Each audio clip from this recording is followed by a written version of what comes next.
Malgré le silence, il n'y a pas de répit. Les soldats travaillent au front. Du Niger au Mali, du Mali à Ouagadougou, à Bobo-Dioulasso, oui, à Djibo, les soldats font un travail. Quelle est la situation sécuritaire au niveau du Niger? Oui, c'est important. Allons écouter le bulletin d'information sécuritaire au niveau du Niger. Les vaillantes forces de sécurité, les forces de défense ont fait un travail extraordinaire comme d'habitude. On écoute ensemble le bulletin d'information sécuritaire au niveau du Niger. Merci. Dans la région de Difa, au cours des dernières 72 heures, les forces de défense et de sécurité ont enregistré plusieurs succès notables dans le cadre des opérations de sécurisation menées à l'est du Niger. Tout d'abord, dans le campement de Gori, situé à 55 km à l'est de Ngourti, une descente inopinée au domicile de 2 criminels identifiés a conduit à leur arrestation. Cette opération a également permis la saisie de 2 armes AK-47 munies de leurs chargeurs garnis. Parallèlement, des renseignements concordants relatifs à un trafic de drogue ont permis à une patrouille des forces de sécurité d'intervenir dans la localité de Gagamari. Cette prompte action a abouti à l'interpellation de trafiquants de drogue en possession de 80 kg de cannabis ainsi que 5 271 comprimés nocifs, parmi lesquels du tramadol, de l'exol et du diazépam.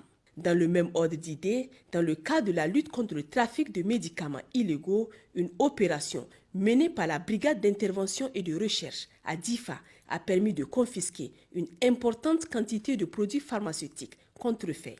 Le jeudi 5 décembre, un détachement des FDS en patrouille dans les environs de Kablewa a découvert une arme lourde de calibre 106 mm enfouie dans le sol. Cet équipement, dissimulé par des groupes hostiles, constitue une preuve supplémentaire des activités subversives dans la région.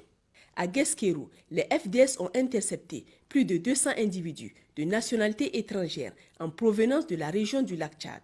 Ces personnes ont été remises aux services compétents pour des enquêtes approfondies. Dans la région de Tillabéri, sur la rive droite du fleuve Niger, les forces de défense et de sécurité poursuivent avec bravoure leur opération pour neutraliser les groupes armés qui sèment la terreur. Depuis plus d'une semaine, des manœuvres aéroterrestres sont en cours dans la zone de Dolbel, produisant des résultats significatifs dans la traque des criminels.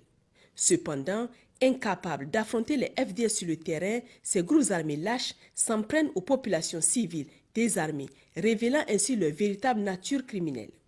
Le jeudi 5 décembre 2024, la localité d'Arbouji, près de Tera, a été le théâtre d'un acte d'une barbarie indescriptible.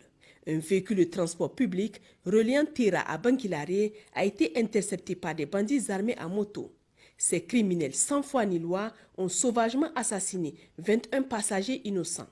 Cet acte odieux et inhumain a plongé la nation entière dans le deuil. Les autorités, profondément indignées, adressent leurs condoléances les plus sincères aux familles des victimes et assurent que justice sera rendue pour ces vies arrachées injustement. Par ailleurs, le vendredi 6 décembre, dans la zone de Tiawa, un détachement des FDS a été ciblé par un engin explosif improvisé. L'explosion a coûté la vie à 2 frères d'armes courageux et blessé 5 autres dont les pronostics vitaux ne sont pas engagés. Les autorités expriment leur solidarité envers les familles des défunts et souhaitent un prompt rétablissement aux blessés. Cet incident rappelle le prix élevé que nos forces payent pour défendre la nation et leurs sacrifices méritent la reconnaissance et l'hommage de tous. Chers compatriotes, les récentes attaques lâches perpétrées contre nos concitoyens innocents et nos vaillantes forces de défense et de sécurité nous rappellent l'ampleur des défis auxquels nous faisons face.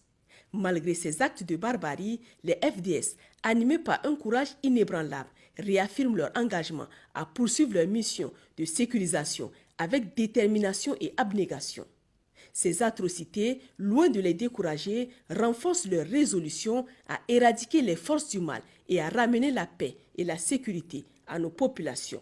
Ces événements tragiques ne doivent pas altérer notre unité et notre détermination collective.